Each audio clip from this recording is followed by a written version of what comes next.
नमस्कार, मी पंजाब डक. राज्यामध्ये 23 February, 24 February आणि 25 फेब्रुवारी दरम्यान राज्यामध्ये वातावरणात थोडा बदल होणार आहे. कशामुळे होणार आहे?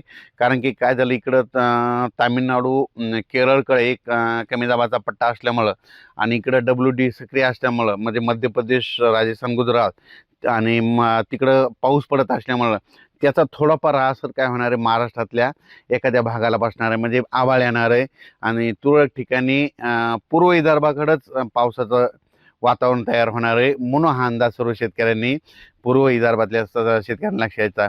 उत्तर महाराष्ट्राकडे देखील ढगाळ वातावरण राहणार आहे, पण पूर्व विदर्भामध्ये चंद्रपूर, वर्धा, नागपूर, भंडारा, गोंदिया, अमरावती ह्या पट्ट्यामध्ये जास्त आभाळ येऊन तुरळक ठिकाणी थोडेफार थेंब येतील. म्हणून हे अंदाज 23, 24, 25च्या दरम्यानचा हा सर्व शेतकऱ्यांनी लक्षात द्यायचा.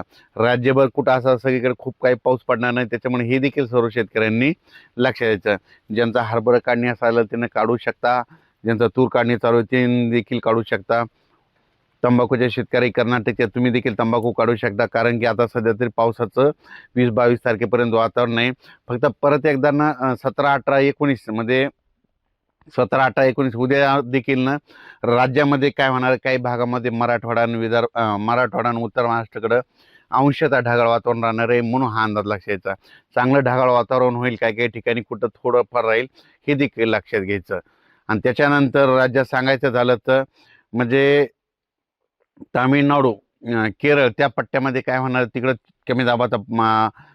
कमी दाबाचा पट्टा असल्यामुळे तिकडं जरा जास्त पाऊस पडणार आहे. मग त्याच्यामुळे थोडंफार आपल्या महाराष्ट्राकडं वातावरण चेंज होईल म्हणून